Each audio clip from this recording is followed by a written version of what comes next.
The High Street broadcast is on air in 5, 4, 3. The High Street broadcast, performed virtually for a live audience from the beautiful Conejo Valley, California, featuring the talent of the Newbury Park High School Theater Department, both performance and technical theater artists. I'm your announcer, Larry McLawrence. And now, guess who's turning 30? Devlin Connors! Thank you. Thanks, Larry. Good evening and welcome to the High Street Broadcast, episode 30! I'm Devlin Connors, your host. High Street Broadcast is a variety program with music and comedy set in the framework of an old-time radio show. Well, we are so glad you could join us tonight to help us celebrate such a landmark event. 30 hours of love and and laughs. And Larry, what are you doing? Oh, I'm wrapping a present for you, Dev. Happy 30th. Oh, geez, Larry, that's awful nice, but you really didn't have to do that. Hey, I'm a giver. Besides, it's nothing you wouldn't do, right? Well, actually... After all, we've been friends for a long time now, so I'm sure you got me a present too. Right, I didn't want to look like a fool by not having a gift for you too. I mean, imagine that. Me standing here in front of everybody with egg on my face because I wasn't thoughtful enough to have a present for my best pal. Egg, huh? Here you go, Dev, old buddy. Remini, well, folks, while I go search for a napkin or towel, why don't we get things started with a little song called Jezebel? Hit it.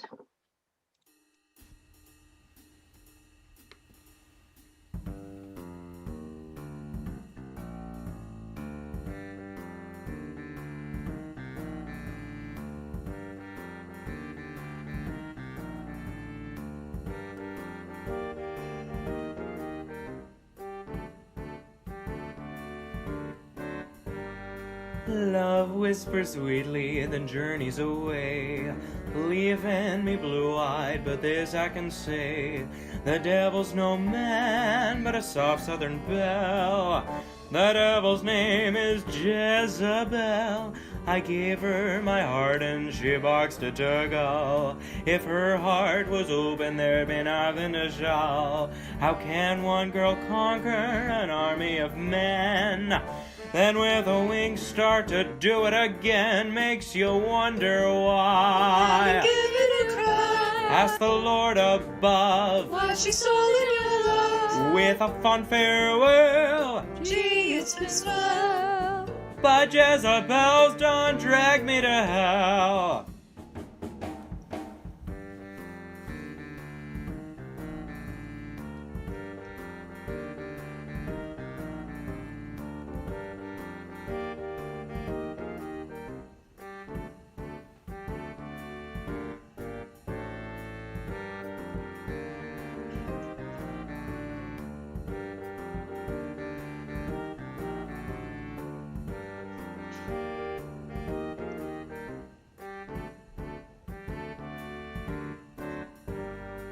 Baby, just maybe I'll stay true to you. Keep loving, honey, I know just what to do. Love whispers sweet into your ear. It sounds even sweeter when you let it get near. Makes you wonder Give why. it a cry. Ask the Lord above. Why she stolen your love. With a fond farewell. Gee, it's been swell. But Jezebel's done dragged me to hell. But Jezebel's done dragged you to hell.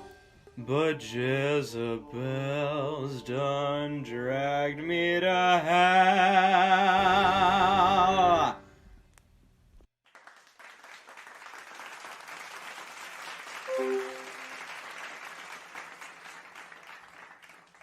Thank you so much, Grace Rebby, Gia Saputo, Gus Gress, and Stephanie Zager. That was a wonderful song. Devlin, Yes, Larry? are you going to open it or not? Here we go again. Can I open it later, Larry? Sure, why don't you wait till next week? Oh, better yet, why don't you wait till episode 50 and you can just give it right back to me? Fine, all right. Let's see here.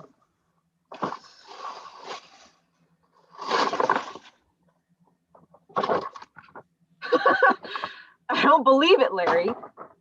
What, you don't like it? No, it's not that. It's just that out of all of the things that you could have possibly gotten me, you had to go out and get me a cake cutter. Well, it goes with my gift for everyone else. You baked a cake? It's not just a cake, Dev. It's 7 tiers of confectionery bliss, or as I like to call it, tears of joy. Oh, it's just outside. Oh, wait. 7 tiers? How big is that? Oh, I don't know, 6 or 7 feet around, maybe 10 feet tall. It's just outside. Whoa, maybe we should wait. I don't think that we've got the room for that on stage. We could downsize the band. No, Larry. You could sit off stage. No! I guess you're right. It's probably better to bring it in at the end, huh? I think so. All right. That's what I call good radio, ladies and gentlemen. 3 minutes without a gag. Maybe we should eat the cake, Dev. Hey, oh, that reminds me. Tonight, because it's our Big Show 30, we've decided to do things a little bit differently. We'll be foregoing our cereal so that we can spend some time visiting with some of our favorite guests of the past and with some of our favorite characters, along with a few new ones and maybe a surprise or two. Wait, no cereal? Nope. Wait, differently? What about the jingle? Yeah, we're all here to hear that jingle. I'm sure that they're here for more than that. No, No, we we aren't. Nuh-uh. All right then, how about we do it to get into our first sketch, huh? Well, if it's in there, I guess it's okay. We have to have the jingle. Very well then. What are we selling tonight, Larry? Well, Dev, tonight's sketches are brought to you by High Street Coffee.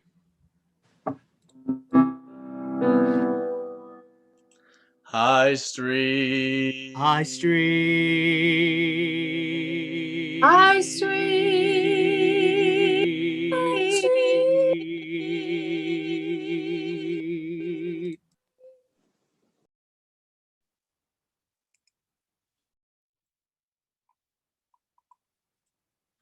Ladies and gentlemen, we interrupt this program to bring you a special news bulletin from Ventura County Public Radio.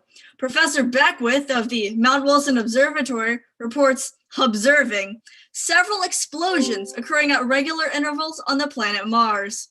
Beckwith reports that the explosions appear to be some sort of incandescent gas traveling towards Earth with astronomical velocity. We now return you to the High Street broadcast for more of their zany fun.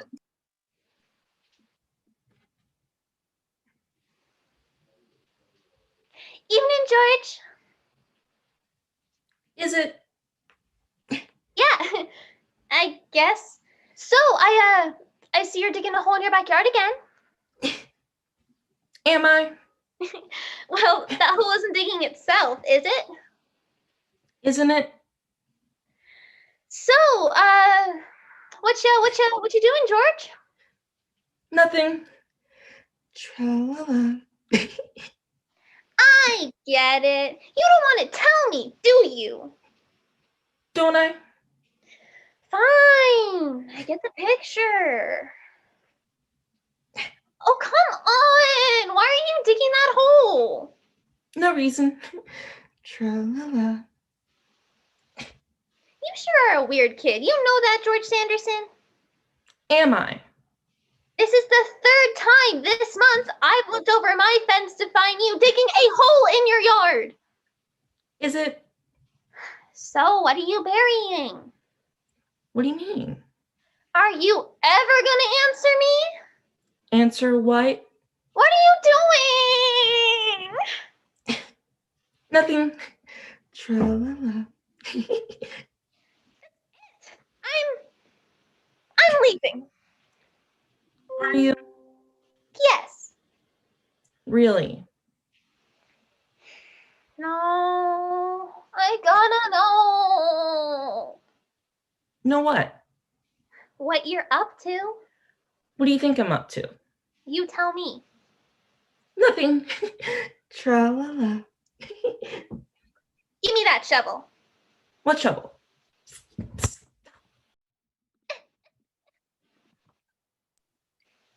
Ladies and gentlemen, due to the unusual nature of what we mentioned within our bulletin a moment ago, we have arranged an interview with Professor Standish of Moore Park College, who will enlighten us with her own views of what we could expect from these events and what these strange occurrences could even mean. We take you now to Wally Hayes, our field reporter, for that exclusive interview with Professor Standish. Wally? Thank you, Susan. Wally Hayes here, speaking to you from the science room at Moore Park College. I'm standing in a very large, rectangular-looking room full of important-looking devices and just a large array of crap all over the place.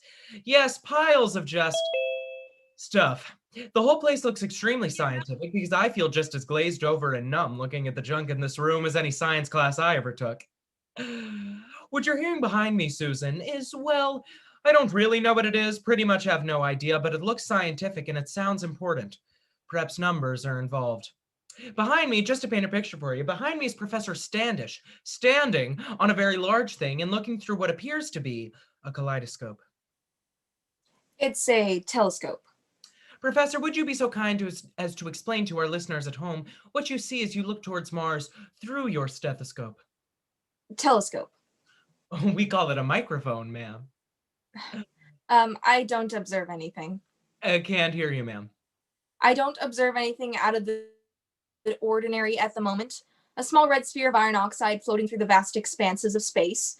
I can make out distinctly Olympus Mons, our solar system's largest mountain, the deep dark caves across the red planet's face, and the dark striations across its surface as well. Tell me, ma'am, very important. Any little green men? No. Any purple ones? No. No stretching to the oldies or Tom Cruise focus groups happening up there? Afraid not, but it is interesting to note that Mars is now floating in opposition at about 56.4 million kilometers. Well, it appears that nothing of any interest whatsoever is happening with Mars tonight. Maybe explosive gas is just that. We all get it from time to time. Thanks to Professor Standish for this fascinating take on tonight's events. Back to you, Susan. We now return you to your regularly scheduled programming. Good night, George. Sweet dreams, darling. Mwah! I love you. Do you? I surely do. Oh, and by the way, I don't want you hanging out with that Sally Jenkins anymore. Why not? Well, a few minutes ago, I went to go let the dog in for the night, and I caught that girl digging a gigantic hole in our backyard. She must have been at it for hours. Was she? Yeah, and I shooed her off and called her mother. Do you know what she was up to? Who knows? Well, good night, sweetie. Lights out. Tra-la-la.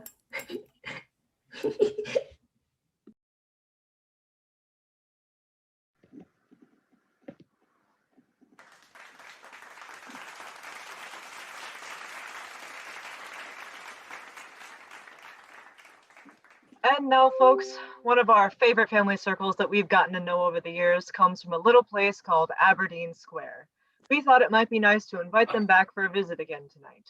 So, why don't we travel on south, just as the summer sun is beginning to set. I see that Pappy is taking a nap on the porch. Trying to. And it looks like Georgia's just stepped into the kitchen to see what Tyler's been cooking up.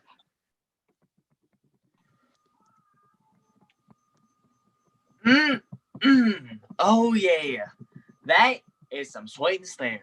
Sweet as a southern peach dropped in the honeysuckle bush. Hey, Tyler, what you making? Oh hey, Georgia, close your eyes and give this a sip. What is it? Ain't gonna tell you. You gotta try it first. It ain't spicy or nothing, is it? I just brushed my teeth. Now why you brush your teeth at nonsensical times of day? You rather I walk around with old yellow rotten ones? Yours will probably fall out. That's why the good Lord invented soup, Georgia. Don't bother Pappy none. He's still got a couple. Just give it a sip. All right. Wow, Tyler. I ain't never tasted anything like it. What is it? Tyler's sweet tea. I've had sweet tea before, but nothing like this. You know why? Because I put my raw sugar cane in it. Oh, Lord, give me some more. What in tarnation are you two doing in there? Nothing, Pappy. Tyler's just having me taste his sweet tea. Oh, sweet tea, huh? I sure love sweet tea. Serious parent something. Yes, sir, I do love sweet tea and, What, Pappy? you say something?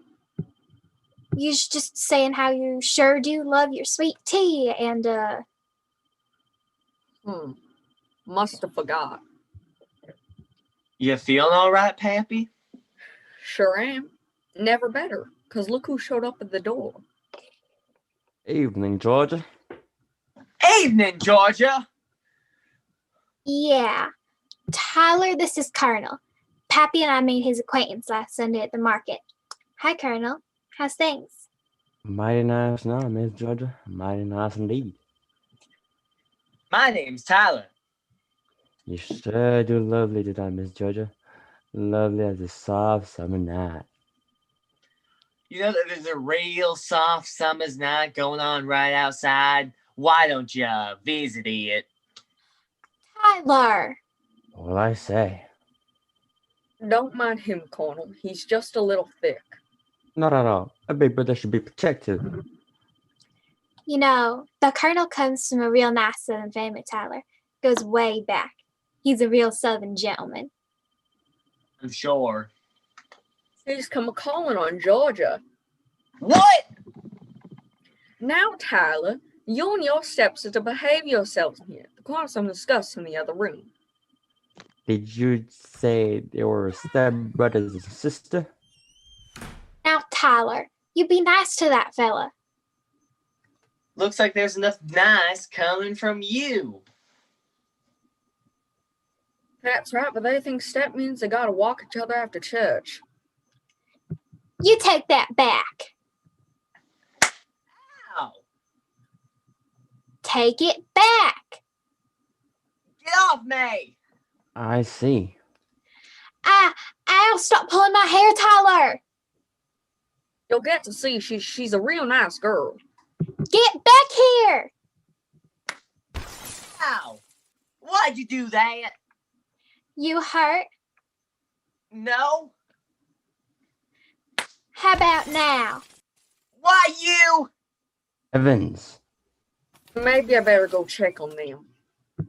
you're sure they don't know they're blood related? Sure, why? Well, the way they're rolling like that kind of look like they figured something out. Say, Uncle. Say it. Uncle. Hell, even I'm not that southern. All right, you yardbirds, get up off the ground. I swear it's like trying to marry off a one-eyed badger. Now say your sorries. Sorry, Pappy. Pappy. Well, Colonel, how about you, me, and Georgia going on a picnic this weekend? Well, to be true, I'm a little busy this weekend. Then next? I'll check on that. I better say good evening, Sir Georgia, Tyler.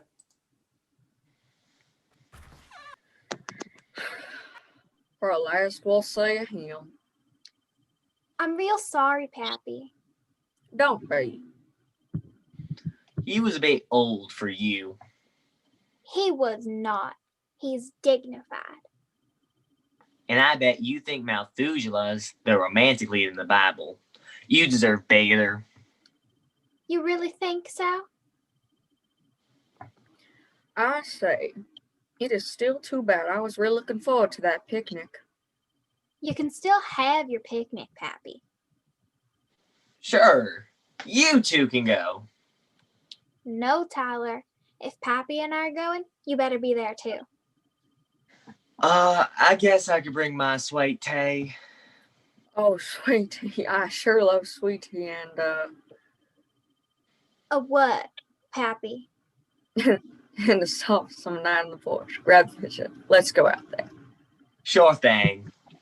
I'll get the glasses.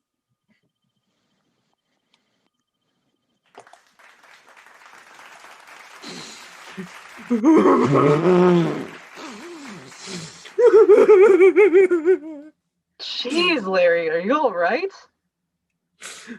I can't help it, Devlin. I just love that family. Well, you don't have to blubber about it. Someone get Larry another tissue before he shorts out his mic. You take that back, Devlin. What? I am not a blubberer. Are you kidding me? You blubber so much, you're like the Prince of Wales. Hey, you take that back, Mr. Leprous on hair. Barbara Streisand lover? I love her. You know you love her too. Don't lie to me. I will beat you here now. Insane sometimes. Ladies and gentlemen, here's the latest bulletin from Ventura County Public Radio. Professor Beckwith of the Mount Wilson Observatory reports a total of 3 explosive bursts of gas on the planet Mars, followed by one itsy bitsy poof between approximately 7:15 and 7:20 p.m. Now, a bit closer to home, we have received news that an enormous burning object has fallen outside a farm in between Camarillo and Oxnard. Although there's been no official connection reported between the fiery object and the explosive gas burst on Mars, Professor Standish from Moorpark College has been requested by the authorities to observe the object. We take you now to our field reporter, Wally Hayes, who has accompanied the professor to the location of the fallen object. Wow, Susan, it is crazier than banana pancakes out here. It's like a farmer's market, and the only crop this year is fear. It is written all over the faces of the 3 people I have standing with me. Of course, I'm maintaining a respectable calm, as in accordance with my noble charge. It's that kind of broadcast journalism, award-winning resilience that I've seen so many times with my peers, who have several awards already. And boy, do I feel that tonight. This is big, Susan. Really big. To my right, about 50 yards or so, is a crater still spewing the smoke from the impact. In the crater, I can only see the crest of some enormous object, shaped almost like something that would house a giant plastic spider out of a colossal supermarket quarter machine. Or maybe if I were to purchase a tremendous pair of pantyhose. It looks like an egg. The guy standing next to me says it looks like an egg. Who are you? What's your name? My name is... Into the mic. My name's Carl. Open your mouth. Speak up. Pardon. My name's Carl. Carl Franklin. Well, Carl, without yelling, can you describe what you saw just moments ago? Well, I didn't see nothing.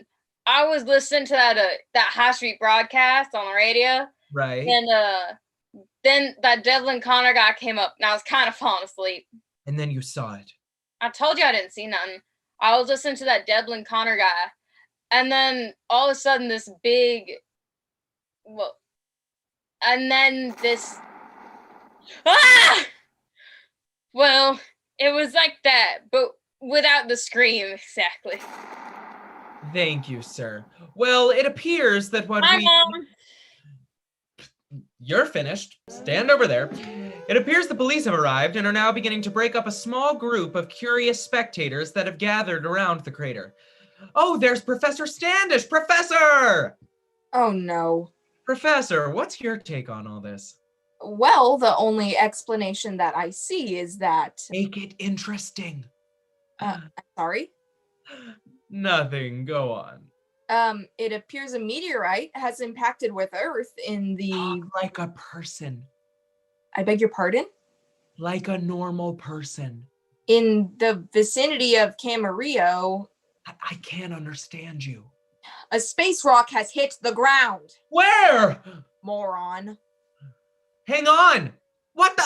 Run! Oh my god! Run for your life! Okay. I've taken a new position in order to not report like a frightened schoolgirl. It looks like something has chipped off the top of the giant egg rock. Probably not as big of a deal as first suspected, but you never know. Fear gets people moving, folks, and that allows authorities to approach without obstacle. I'm happy to report that I've successfully gotten the people away from the crater, and now... Wait. What was that? I don't quite know how to describe. I thought I saw a shadow, but no, there is something. It's rising up from the hatched rock. It's towering. It's looking very, very tall, 30, no, 40 feet in height. By the smell of Paul Bunyan, folks, it's frightening, absolutely fearsome in appearance. Citizens of Earth. It's beginning to speak now. Space tidings, space tidings. Hold on, I wrote this down. It now appears that Professor Standish is approaching the creature in an attempt to communicate. Greetings, space being. The people of Earth welcome you. Why are we talking like this? Isn't this how you speak? No, thought you sounded like this. No, we're pretty normal. This is just silly then. It's all about the first impression too. Oh, where do you come from, creature? We come from Mars. Oh, well, what do you mean, we? Oh, how rude of me! Ladies, come on over here. By the chaps of Pecos Bill, there are 3 more giant tripods now. They're lumbering their way through the trees. They've stopped just behind the first. Well, sit me on a cactus. You sound ridiculous, you know that? Well, what do you want from us, Martians? Glad you asked. Prepare yourselves. You ready for this, ladies? All right, puny Earth dwellers, those Martians you've always wondered about? Well, they're here. Believe me when I tell you, the red planet's full of solid gold, baby. And we've got a plan. Isn't that right, ladies? And it goes a little something like this. When I was just a little squid, 1 trillion miles from here, I took joy in all my toys, like death rays, lasers, and, well, I suppose anything that would generally explode in your face. I've destroyed the Starship Troopers. The skies have all been cleared. Well, here's a spot. A small blue dot that will be my final frontier. Annihilation is what I'm aiming for. Annihilation is thrilling. If speculation has brought you to this door, let's make it clear. What's that I hear? The human race is right up there. It seems to be the aliens are the only ones who scored.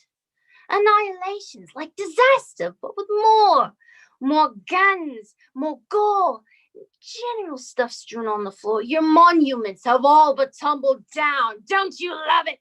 Your blockbuster movies shot on IMAX 3D, even with Bruce Willis, just don't seem to thrill us like the calamity, kablamity, the outright, downright thrill.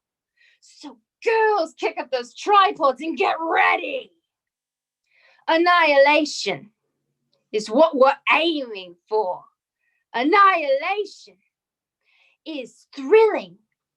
Since your creation, you've been such a cosmic bore. It seems to me annihilation is in store. Kablam! Thank you, ladies and gentlemen. Myself, the Martian. Try the veal.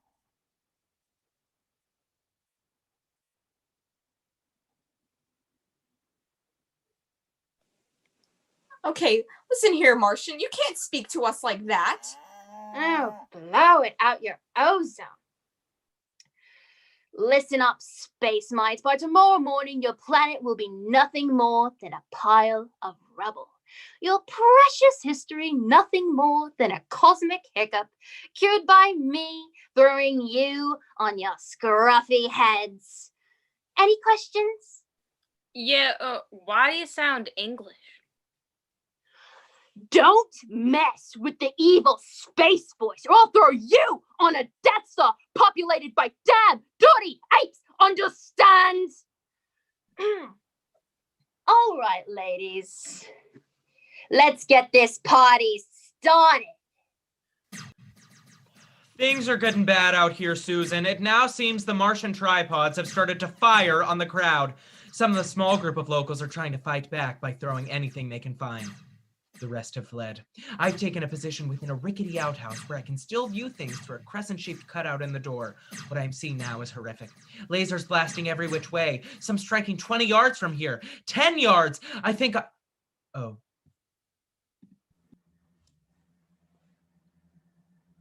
Larry finally gets a song.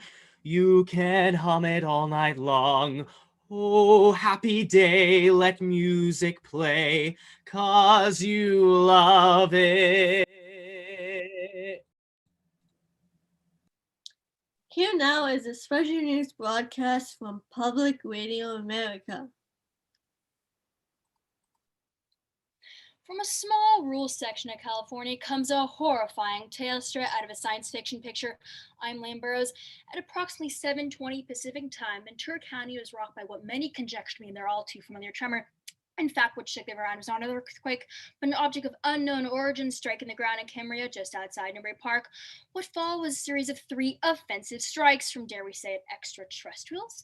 Help is on the way from nearby Point Mugu. However, even with this news, locals have begun forming militia in an attempt to halt the Martians' advance. Public Radio America's Crystal Sawyer is at the site now. Crystal? Are we on? Thank you, Lane. Good evening. This is Crystal Sawyer reporting from just outside Newbury Park, California. What you're hearing behind me is not the sound of tanks, but the approach of monster pickup trucks arriving. With police forces and firefighters stretched along the borders of the more populated areas, some folks had decided to take matters into their own hands out here. This ragtag civilian army is led by retired Commando Czech Bridger. Check. Do you truly believe it possible to hold the Martians from just beyond us here and keep them from reaching the populated areas of Newbury Park, Thousand Oaks, and neighboring Agora and Moore Park? Miss Soar, I can do better than that. You know what? I'll bet you one tooth, my rattlesnake egg keychain, that my boys and me'll have them squid squished beneath our boots by dawn, or my name ain't Check Bridger. Well, confident as you may be, Miss Bridger, the local... In fact, let me borrow that mic for a sec, would you? You can't take that! Thanks, darling. Listen up, y'all. I know you're just itching to go get some Martian goo on your mud flaps. Let me add some fuel to that fire. I'm willing to give up my prized Gila Monster boots to the first one of you that downs a tripod. I know you boys and girls are tough and ready to brawl the devil for a cinnamon toothpick, but you don't know tough till you know Check Bridger. I know y'all's been wondering where I came from, so I'll tell you a bit about myself. I raise alpacas in Apple Valley, so I know weird. I met a grizzly bear in the wood once. Them bears are tough, but Check Bridger, she's tougher. That bear might have met me growling mad, but when he left, he was scared. There is no fooling around here. Tonight, separate the men from the Cub Scouts, and if you're going to earn your badge from me, you better be able to wrestle a tiger for your stripes. Do I make myself clear?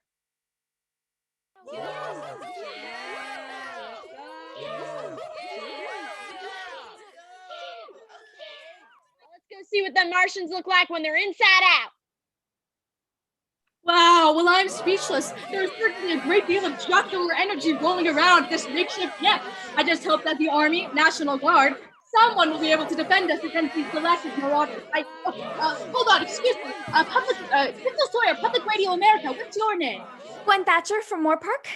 Most everyone has been evacuated from this area. Why are you still here? Because Jared Mitchell from my algebra class stole my backpack.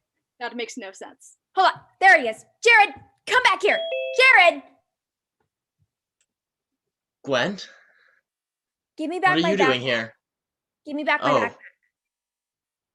I thought you gave it to me for luck.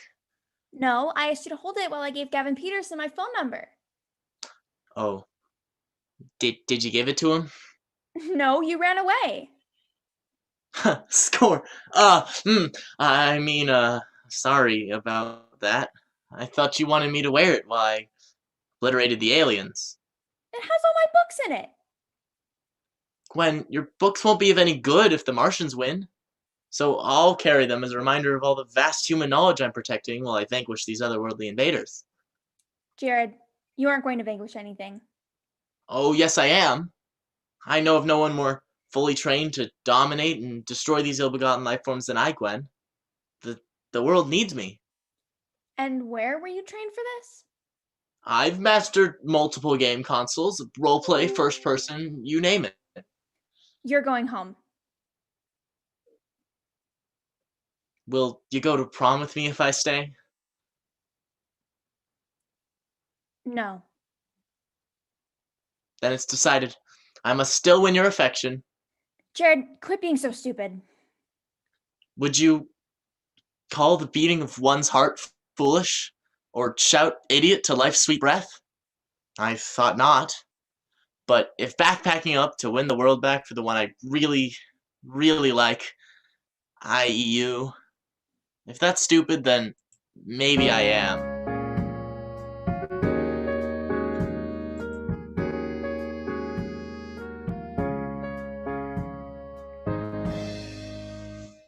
My teachers all tell me I'm a smart kid, grade A student, honor class enrolled. But when I met you, when I went stupid, it seemed all my brain cells caught a cold. Now I'm stupid for you. The words you call me stick to me like they're glue, but they're so true. 'Cause baby, my thoughts are so few. The ones I have are for you. Or maybe video games, you get the point. I'm stupid for you.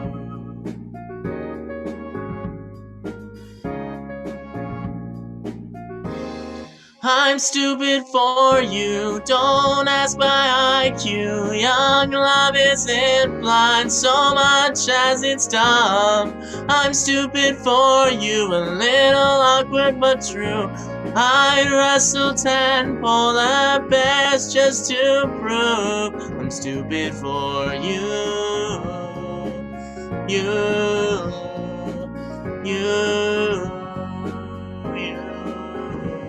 All right, that's enough.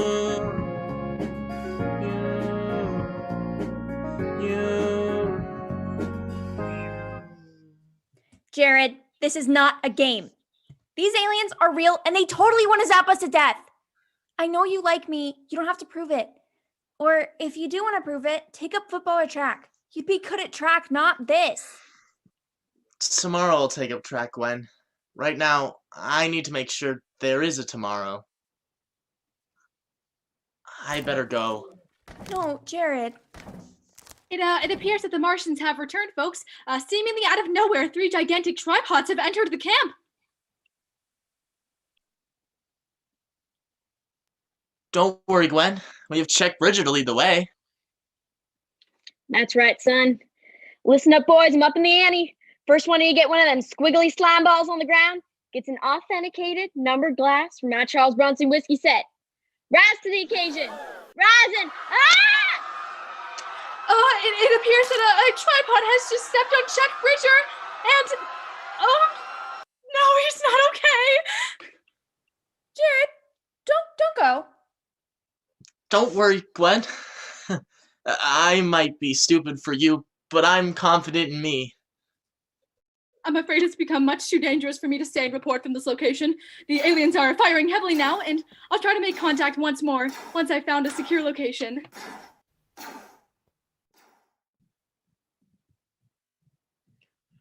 Susan? Come in, Susan. Susan? Wally Hayes here. Come in, Susan. Is anyone there? Isn't there anyone out there? Give it up, reporter. You, me, the woman that saved us both. We may very well be the last living remembrance of humankind on this planet. I don't believe it, Professor. We can't be the only ones. Just because we can't see anything doesn't mean we're losing. You were out there. Did we have any chance? Look, I'm going to keep recording, okay? It's my responsibility to document this. They have weapons far more advanced. Wally Hayes here, reporting from the inside of a small wood-framed home deep in the hills of Sycamore Canyon. They are dauntless in their only aim, and that is to annihilate the human race. There's a fire going, producing the only light in the room. Professor Standish sits in an armchair next to the fireplace. I'm positioned next to the window. Outside, twilight falls over the countryside. It seems so peaceful. Did tonight's events even happen? You see any people? We're pretty far out from town. Did anyone answer when you called over the radio? No, but that doesn't mean that... How you feeling? Tough spot I pulled you out of. Ugh, thanks again. Being stuck in that outhouse really stunk. Bad joke, kid. What was? Never mind. How did you manage to save us both anyways? Motherly instincts, mister. Oh, I never had a babe of my own, wrapped in swaddling clothes, baying out last design across the bitter Santa Anas. No, I just got some dogs and horses, but them's babies too. Them's mama's babies. Have you ever felt as strong as a three-fisted thumb wrestler in a gibbon cage? No, not really. Can't say I have. Well, that's how I felt when I saw you both weathering in the trembling grip of hazard. I knew I had to race down that hill, leap with wings on my heels, hold you in my soft, loving arms, close to the warm shelter of my benevolent breast. You two could use a little man up for breakfast, you know that. Yeah, I'll work on that. My name's Claire, by the way. I'm Professor Sandish, and this is Wally Hayes. He's a reporter. Hey. Hey. Clara? Yeah? Clara, I must say I found myself very impressed by you. I brought you supper. Oh, thank you. I am starving. I could eat anything right now. Good, 'cause that could be in there. You better rest up, kiddo. You too. Good night. You should have some of this, Professor. It's like plant pudding. Oh, boy, am I glad we found a really comfortable place to stay and totally unawkward, too. They're going to find us, the Martians. It's only a matter of time before they do. They may keep us alive as pets as long as our tricks amuse them. I can fold my tongue funny, see? It's like a retful. Unless we keep moving. Or, better yet, behind them, trailing in their shadow, perhaps we can survive then. Think of it, reporter. A world where the rules are mine. No reality TV, no fast food chains, no cubicles or shift supervisors, no government bickering, just me in a world of meanness. The Martians are cleansing the planet so that I can lead it toward a new beginning. A world where I am queen. I will call it Standish Land. Good name. We will start anew. Say it, reporter. We will start up with passion new. We will start anew. Sleep well, reporter. Tomorrow you, me, and that lady Clara welcome an Earth reborn.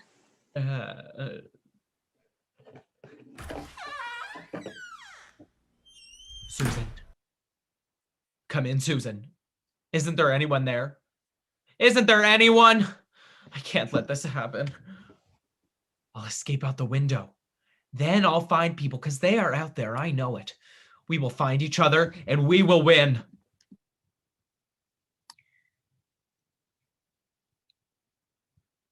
Ladies and gentlemen, I'm Lamb Burrows. We are continuing our attempts to make contact with field reporter Crystal Sawyer, who has now positioned herself at a safe distance in the attacking tripods. Until said communication can be established, we at Public Radio America brought a team of experts to get their take on these horrifying otherworldly events. Here with me tonight is Dudley Mantinger from cable television's Galactic Channel. Ready for some science friction, Lane? And Harriet Carbuncle from the Roswell Center for Contact Analysis and Probe Retrieval. No probe too big, Lane. Thank you both for bringing your expertise to the forum tonight. So my first question, Martians? Yes. I mean, yes. It's still hard to say, Lane. Really, how can we know for sure that they're Martians? They're green. There is that. However, I don't think, and I could be proven very wrong, but I don't believe we've proven yet that they're even from outer space. They could really be from anywhere. Buellton. Yes, but how else would you possibly explain? Lane. The Galactic Channel has had many folks on scene for much of the night. I'm talking about trained television alien hunters who have spent multiple seasons seeking nothing but the truth. They couldn't find anything. Or did they? The Galactic Channel. Check their local listings. But conjecture me this. Say they are Martians or any type of space being for that matter. Is there any chance of reasoning with them? If so, what's the first thing to approach them with? Greetings. Dudley? Yes, greetings is the standard opening. Salutations. That too. But through diligent research. Mr. Lane Burrows, Yes? did you know that one kind of alien will greet you shortly? What kind is that? A little green man. Your thoughts, Dudley? Take a look at this, Lane. Just for the sake of the argument, I'm going to show you two pictures. One depicting a beached humboldt squid. Oh, geez. Well, there's a picture I have that is a beached humboldt squid. It's very beached. And the second is a very blurry image. Oh, well, the second is, trust me, it is, I swear, it's a very blurry image of what has been lumbering around Conejo Valley for much of tonight. Given that you both saw these pictures and that you can assume what they both are, could you spot any difference between the two? I'm going to go with a plant. Yeah, it looks like that there's a plant in one of the pictures. One was a squid. Oh, and it appears we reestablished contact with our field reporter on the scene. Thank you both for coming in tonight. Thank you, Lane. Roswell, that ends well, Lane. Probe Abley. We take it now back to Crystal Sawyer. Crystal? Good evening, Lane. I'm going to have to be speaking very quietly right now. A small group of people, including myself, have found refuge in an old, broken-down barn. It's right outside. Okay, everyone remain calm. It appears that there's a tripod searching around just outside the barn door. I think it's hunting for survivors. If we can all just remain calm and quiet and... Ugh, Carl! I'm sorry, I'm a nervous laugher. I think it's leaving now. Is it? It is. It's beyond the tree line. It's these moments that keep everyone locked in fear. We've been hiding in here for what seems an eternity, and this is the second tripod to return to the area since we've arrived. Obviously, we have no idea what's happening outside of Sycamore Canyon, but we can only hope that humankind is fighting and defeating the aliens elsewhere. Does anyone have the time? What does it matter anymore? Could be time for supper. We'll be lucky if we ever eat again. You mean we'll starve? Or that, or we go outside and get pulverized. Parents must be so worried. Yeah, if they're... Okay, don't. Gwen, we'll get you home soon, I promise. I hope Jared's all right. Why didn't I stop him? Well, we tried. All you gotta do is go to prom with him. Really? Oh, man. Hey, everyone, that's enough. Gwen, where are you going? I am tired of hiding and doing nothing. There's nothing that we can do right now. Well, I'm gonna check the status on my phone. Oh my god, the aliens are everywhere. LOL. I was a nervous LOL. Right now, we just need to keep you all safe and quiet and calm. This barn won't keep us safe for long. Then we'll find someplace else. Oh my god, someone liked it. Carl! Why is your phone the only one that works? Because it's special. At least your phone's smart. Stop it! All of you! This could be the end of the world, and this is all you think about? That and supper. Ugh! Gwen, it's okay. They're just scared like we all are. But that's just it. These stupid squid things are winning in their stupid tripods because we're all too afraid to stop them. And what exactly are we supposed to do? Fight? Yes! We'll lose. You don't know that. And if we do, at least we'll have tried. Right now, we are handing them this world by doing nothing, and that is not good enough. We have too much history, too much family and love, too many hopes and dreams not to stand up to them. Let's be brave, Tamara. Look, I'm frightened too, Carl. I just realized something. Jared was right. Tomorrow we can be brave. Tomorrow we can be lots of things. But right now, it's up to us to make sure that there is a tomorrow.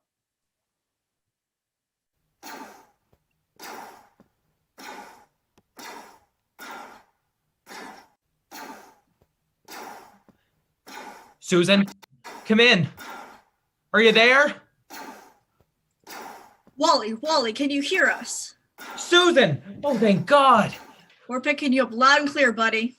Good, then follow me on this one. All the fright and panic, that's not the whole picture. Right now, I'm just turning onto Reno Road in Newbury Park, and the story I see is one of hope, one of courage and determination. It seems the people have joined together to try and stop the Martians, even if it means the worst for them. We're fighting back, and it's awesome.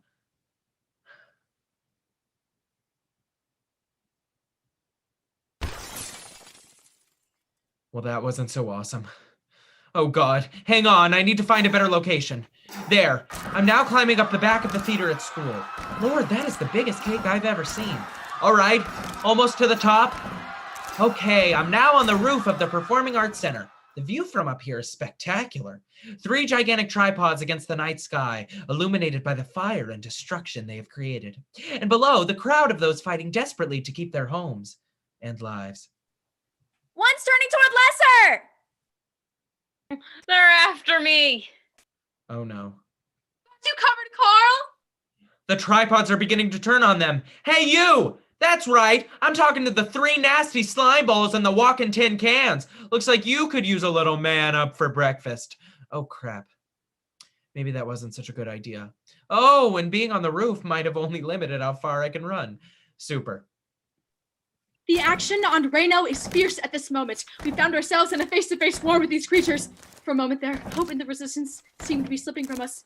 But now, it appears that the aliens seem to be more interested in the theater for some reason. Where are you going? Come back here, you snot slugs! Gwen? Jared, you're all right. I've been stalking the Martians all the way from Potrero. I feel like I've lived a lifetime in one evening, Gwen. I'm happy to see your face. I'm happy to see yours. Here's your backpack back. Well, What happened to it? it saved my life. Sorry, the books are all charred. Well, I better keep moving. See you at school if we make it. Wait, Jared. You know, Sadie Hawkins is coming up. If we survive, will you go with me? What about Gavin Peterson? Gavin Peterson plays football. You slay Martians. Gwen, I'm totally there. Oh no, stay back! Stay back! The Martians are getting closer. I think I've reached the end here, folks. I'd like to just quickly say that... Wait a minute. Something has captured their interest. They're going crazy over it. What is that? Oh, Susan. It appears to be that cake. The Martians have gathered to feast on the giant cake behind the theater, and it seems to be poisoning them. They're dying, Susan! They're dying! It must have been a brilliant trap. Well, whoever the genius was who devised that, I hope they know it worked. Everyone, the world is saved!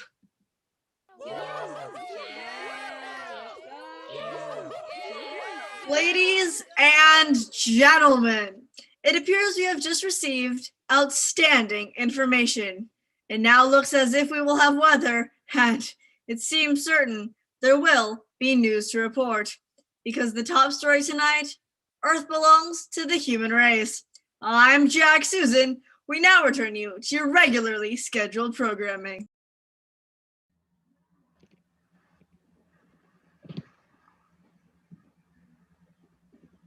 And a crumpet monkey. Crumpet monkey? Really? I didn't say I was proud of it, Dev, but there it is. All out on the table. Well, that's quite a confession, Larry. Would anyone else like to say a few words before we wrap this up? I think Larry covered it, Dev. Yeah, couldn't have said it any better myself. Me neither. Well, I for one am just truly glad we got to catch that on tape. That was really something special, Larry. Gee, thanks. I love you guys. You know, everybody, I think tonight's show has truly saved my life. Well, if I got anything from it, it's that I'm never going streaking on the 4th of July. Oh, yeah. That was good. Well, how about this for a big finish? Larry, do you want to go get that cake? Oh, yeah. I almost forgot. I'll be right back. So much about this thing, it'll be finally nice to see it. He did say that it was from an old friendly recipe. Oh no! What's the matter, Larry? It's gone! What do you mean? Someone ate it all! Only need pounds of it? Yeah, all that's left is some frosting and this slimy tentacle. Oh. No. Ugh. Oh. Weird. Yeah. Well, it's all right. I guess you can't have your cake. And eat it too. How many times has this come up tonight? Okay, I think it's time to wrap this up. Yeah, party at Dev's place. Woo!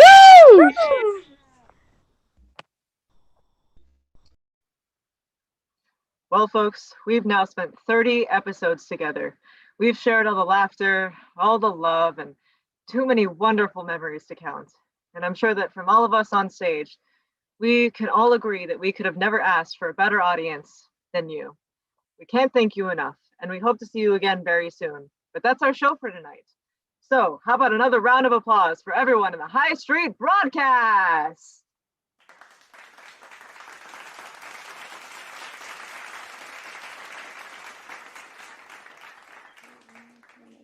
Special thanks to Ryan Neely and the True High Street broadcast for all of their absolute encouragement and creative spark that made this show possible. Thank you to the NPHS tech crew, the NPHS booster parents, the admin, faculty, and staff at Newbury Park High School, and of course, our amazing audience. We can't thank you enough, and we hope to see you again very soon. But for now, I'm your host, Devlin Connors, and may love and luck follow you straight out of here.